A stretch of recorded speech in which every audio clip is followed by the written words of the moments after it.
తెలుగు చలనచిత్రలో ఒక సూపర్ స్టార్గా, ఒక హీరోగా, డైరెక్టర్గా, నిర్మాతగా ఏదైతే వన్నె తెచ్చుకున్నటువంటి సూపర్ స్టార్ కృష్ణ ఈరోజు ఆకస్మికంగా మృతి చెందడం పట్ల కూడా యావత్ 2 తెలుగు రాష్ట్రాల్లోని ఆయన అభిమానులంతా కూడా శోక సముద్రంలో ముందుకు తేలుతా ఉన్నారు. ఈ నేపథ్యంలోనే ఏదైతే సూపర్ స్టార్ కృష్ణ గుంటూరు జిల్లా బుర్రిపాలెం గ్రామంలో 1942 మే 31న జన్మించి ఆయన అంచెలంచెలుగా కూడా ఎదిగి ఈరోజు ఒక తెలుగు చలనచిత్ర పరిశ్రమకే ఒక పెద్ద నాయకుడిగా, అదేవిధంగా హీరోగా పరిచయమై కూడా ప్రతి ఒక్క అభిమానిని తనకంటూ ఒక ముద్ర వేసుకొని ముందుకు సాగారు. మరి అలాంటి వ్యక్తి ఈరోజు ఆకస్మికంగా మృతి చెందడం పట్ల కూడా ఆయన అభిమానులంతా కూడా ఆయన లేని లోటుని జీర్ణించుకోలేని పరిస్థితులు కూడా ప్రస్తుతం కనిపిస్తూ ఉన్నాయి. ఈ నేపథ్యంలోనే ఏదైతే ఈరోజు తెల్లవారుజామున 4 గంటల ప్రాంతంలో కూడా సూపర్ స్టార్ కృష్ణ హైదరాబాద్లోని కాంటినెంటల్ హాస్పిటల్లో వెంటిలేటర్పై ఉన్నటువంటి ఆయన కూడా కన్ను మూశారు. మరి మూసినటువంటి నేపథ్యంలో కూడా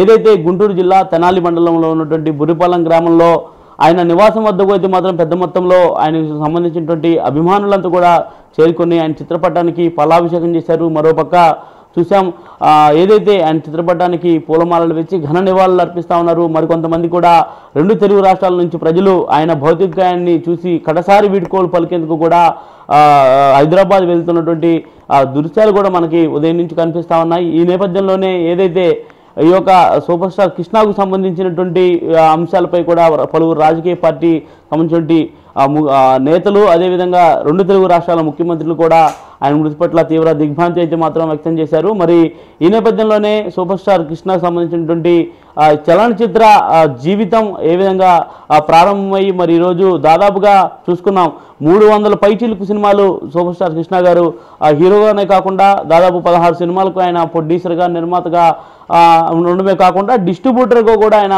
పనిచేసినటువంటి పరిస్థితులు. మరి ఈ నేపథ్యంలోనే దాదాపుగా గుంటూరు చూసుకుంటే మాత్రం గుంటూరులో సూపర్ స్టార్ కృష్ణ సినిమాలు సూపర్ స్టార్ కృష్ణ సినిమా ఎక్కడ ఆడుతుందంటే ముఖ్యంగా గుర్తొచ్చేది లిబర్టీ హాల్. మరి లిబర్టీ హాల్లో ఉన్నటువంటి ఏదైతే యజమాని దాదాపుగా 100 సినిమాల పైచిలకు కృష్ణ గారి సినిమాలను కూడా లిబర్టీ హాల్లో ఆడించారు. మరి ఆడించిన నేపథ్యంలో కూడా పలుసార్లు కృష్ణ గారు గుంటూరులో ఉన్నటువంటి లిబర్టీ హాల్కు రావడం, మరి వచ్చినటువంటి నేపథ్యంలో కూడా ఆ సంబంధించినటువంటి యజమానితో కూడా పలు సందర్భాల్లో మాట్లాడినటువంటి పరిస్థితులు కూడా ఉన్నాయి. మరి ఈ నేపథ్యంలో అసలు లిబర్టీ హాల్కు సంబంధించినటువంటి యజమాని కూడా ప్రస్తుతం మనతోనే ఉన్నారు.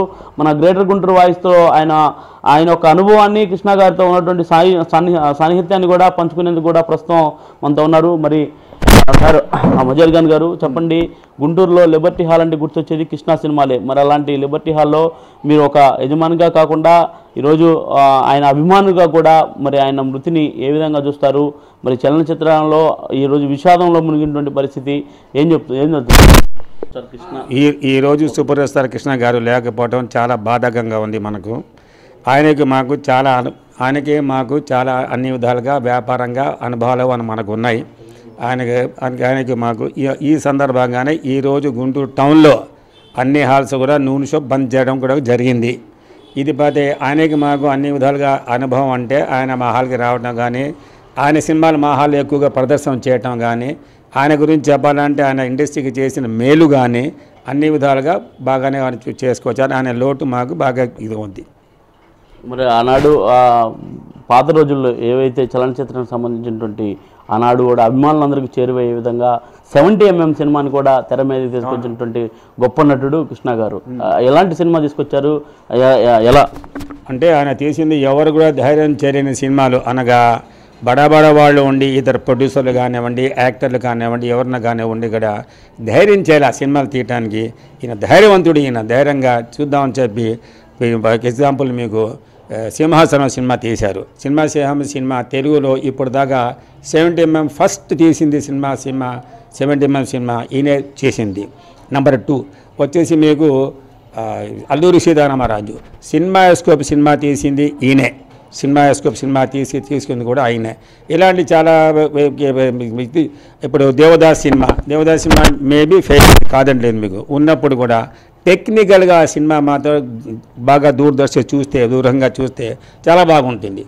కానీ పాత సినిమాతో కంపేర్ చేయకూడదు. కాకుండా మీరు ఈ రకంగా చూస్తే మాత్రం ఆ సినిమా ఫెయిల్ అయినప్పుడు కూడా బాగానే ఉంది. దానికి మోసగాళ్ళు ఫారెన్ కంట్రీ వెళ్ళింది, ధైర్యంగా తీశాడు. మోసగాళ్ళకి ఇంగ్లీష్ యాక్టర్ చూడక్కల్లా, ఈయనకు చూసి ఇంగ్లీష్ యాక్టర్ చూసినట్టే ఆ సీన్ అలా తీసుకువచ్చి అలా చేస్తూ వచ్చారు. ప్రొడ్యూసర్గా ఆయనగా ఉన్నాడు, డిస్ట్రిబ్యూటర్గా ఉన్నారు, ఎగ్జిబిటర్ మాత్రం కాదు, ఎగ్జిబిటర్ కూడా ఉన్నారు. వినోద థియేటర్ ఒకప్పుడు ఆయనే తీసుకుని ఉన్నారు ఎగ్జిబిటర్గా. అన్ని రంగాల్లో అన్ని యాంగిల్లో ఆయన ఫిల్మ్ ఇండస్ట్రీలో ఉన్నారు ఆయన. ఇకపోతే ఆయన చేసే హెల్ప్ అంటారా, చెప్పటానికి వీళ్ళని ఆయన హెల్ప్ చేశారు. ఆయన ఇండస్ట్రీ కూడా తీసుకొచ్చి, స్టూడియో కూడా తీసుకొచ్చి హైదరాబాద్లో మద్రాసుని వదిలేసి హైదరాబాద్లో పెట్టారు. దాంతోపాటు ఎవరన్నా వచ్చి మీకు కాల్ షీట్ కావాలంటే లేదు అన్నమాట ఇంతవరకు రాలేదు. ఏదో రకంగా కాల్ షీట్ ఇస్తానని కాల్ షీట్ ఇవ్వటం, డబ్బులు వద్ద లేకపోయినా ఫ్రీ ఆఫ్ కాస్ట్ చేయటం, ఈ సినిమా రిలీజ్కి డబ్బులు ఇబ్బంది ఉంటే ఈయన డబ్బు ఎదురొచ్చి వచ్చినప్పుడు ఈ మంచి చేయటం, ఇలాంటి ఏదో చాలా మంచి పనులు చేశారు. ఆయన చేసే సేవలు చాలా ఇండస్ట్రీకి చాలా చేశారు. ఎవరు చేయలేని సేవలు చేశారు. ఒకసారి ఎంపీ కూడా ఏలూరులో గెలిచారు, పాలిటిక్స్లో కూడా ఉండి. ఇది సంగతి. ఏంటి సార్ మీకున్న అనుభవం? నాకు ఆయన ఏం సార్, 1968 కాకపోతే తేనె మనసు నుంచి యాక్టర్గా తెలుసు. కానీ 1968 నుంచి మా లిబర్టీ హాల్లో సినిమా పడింది పాప కోసం, ఫస్ట్ సినిమా మా మేనేజ్మెంట్లో. అంతకుముందు వేరే పేరుతో న్యూ సిటీ టాకీస్తో ఉండేది. లిబర్టీ థియేటర్గా 1968 అవతారం ఎత్తారు థియేటరు. ఆ థియేటర్ ఫస్ట్ సినిమా పాప కోసం సినిమా అని వేసాం. దాంట్లో ఆయనది జమీందార్ రోల్, గెస్ట్ రోల్. అక్కడ నుంచి మనకు ఒకళ్ళే కూడా తెలియకుండా పరిచయాలు. అనగా నేను ఎగ్జిబిటర్ని, ఆయన ఒక యాక్టర్గా. అక్కడ నుంచి వాళ్ళ సినిమాలు వేయటం చేయటం అలా మన జిల్లా వాళ్ళు కాబట్టి అనుకోని ఎందుకంటే అలా పరిచయాలు అయ్యి వాళ్ళ సినిమాలు వేయటం చేయటం. ఇక మనకు బంధం ఉంది. ఏ రోజు వెళ్ళినా వాళ్ళ దగ్గరికి వెళ్ళినా నా కోసం ఆల్వేస్ డోర్ ఓపెన్. నేను అంటే కానీ ఆయనకు చాలా అభిమానం. ఆయన అంటే నాకు డబల్ అభిమానం. ఒకటి ఏమిటి సార్ పేరుకి లిబర్టీ వాళ్ళు అంటారు. నేను వెళ్తే లిబర్టీ వాళ్ళు అంటారు, చాలా అభిమానం పిలుస్తారు. నేను కాదు, సపోజ్ ఎవరైనా ఎనిబడి వెళ్ళినా ఇంటర్వ్యూ ఇవ్వాలి కానీ చాలా మర్యాదగా చాలా ఇదిగా మాట్లాడతారు. నేను మాత్రం వాళ్ళకి ఆయన కానీ ఆయన తమ్ముడు కానీ వగైరా పేర్లు ఎందుకు కానీ అందరితో నేను చాలా ఫ్రీగా ఉంటాను. నాతో మాత్రం ముఖ్యంగా చాలా బాగుంటారు నా అంతవరకు. నా కాకుండా ఎవరైనా కొత్త వాళ్ళు వచ్చినా ఎగ్జిబిట్ ఎవరు వెళ్ళినా సరే చాలా ఫ్రీగా ఉంటారు. ఆయన అసలు పద్ధతే వేరే అయింది. ఒక జోలికి రారు, ఒకరి గురించి విమర్శలు చేయరు. ఆయన పని ఆయన ఏందో హెల్ప్ చేసుకోవటం, వెళ్ళిపోవటం. జీవితం అంతా అటాగే చేశారు. కానీ ఒక విమర్శ కానీ ఆయన మీద చిన్న ఒక పుట్టు మచ్చ అంటే బ్లాక్ మచ్చ లేదు ఆయనకి. ఫెయిర్ మ్యాన్ ఆయన. సో ఇవాళ ఆయన దగ్గర మన ఈ ప్రపంచంలో మన మధ్య లేదు కాబట్టి చాలా బాధాకరంగా ఉంది. అది ఏదేమైనా కూడా సూపర్ స్టార్ కృష్ణ 1970లో హైదరాబాద్లో పద్మాలయ స్టూడియోని ఏర్పాటు చేయడమే కాకుండా తెలుగు చలనచిత్రానికి సంబంధించినటువంటి ఎంతోమంది ప్రొడ్యూసర్లని, డైరెక్టర్లని, హీరోలను కూడా పరిశ్రమకైతే మాత్రం పరిచయం చేశారు. మరి పరిచయం చేసిన అనంతరం కూడా ఆయన దాదాపుగా 300 సినిమాల్లో కూడా నటించడమే కాకుండా ధైర్యంగా పలు సినిమాల్లో కూడా నటించారని చెప్పి కూడా చెప్తా ఉన్నటువంటి పరిస్థితి. ఏదేమైనా కూడా ఈరోజు సూపర్ స్టార్ కృష్ణ మన మధ్య లేకపోవడం అనేది కూడా చాలా బాధాకరం. కానీ అలాంటి గొప్ప నటుడిని ఈరోజు కోల్పోవాల్సి వస్తుందని అనుకోలేదు, కానీ కోల్పోయాం అంటూ కూడా ఆయన అభిమానులు చెప్తా ఉన్నారు. మరి ముఖ్యంగా ఆయనకి పేరు తెచ్చినటువంటి సినిమాలు ఏవైతే ఉన్నాయో, సింహాసనం కావచ్చు, అల్లూరి సీతారామరాజు కావచ్చు, పన్నింటి కాపురం కావచ్చు, ఇలా పలు సినిమాలు కూడా ఆయనకి మంచి పేరుని తెచ్చాయంటూ కూడా చెప్తా ఉన్నారు. ఏదేమైనా కూడా ఈరోజు సూపర్ స్టార్ కృష్ణకు సంబంధించినటువంటి అభిమానులంతా కూడా తీవ్ర దిగ్భ్రాంతి అయితే మాత్రం వ్యక్తం చేస్తూ ఉన్నటువంటి పరిస్థితి కనిపిస్తూ ఉంది. మరోపక్క ఇప్పటికే కూడా ఆయన భౌతిక గాయాన్ని చూసేందుకు కూడా పెద్ద సంఖ్యలో అభిమానులు అయితే మాత్రం హైదరాబాద్లో ఉన్నటువంటి ఆయన నివాసానికి కూడా బయలుదేరి వెళ్తున్నటువంటి దృశ్యాలు కూడా కనిపిస్తూ ఉన్నాయి. కడసారి వీడ్కోలు పలకాలి తమ అభిమాన నటుడికి అంటూ కూడా వారంతా ముందుకి వెళ్తున్నటువంటి పరిస్థితి కనిపిస్తూ ఉంది. మరి ఇది సూపర్ స్టార్ కృష్ణకు సంబంధించినటువంటి అంశంపై ఈరోజు గ్రేటర్ గుంటూరు ప్రత్యేక కథనం. ఎవరి పర్సన్ రాజాతో పవన్, గ్రేటర్ గుంటూరు వాయిస్, గుంటూరు.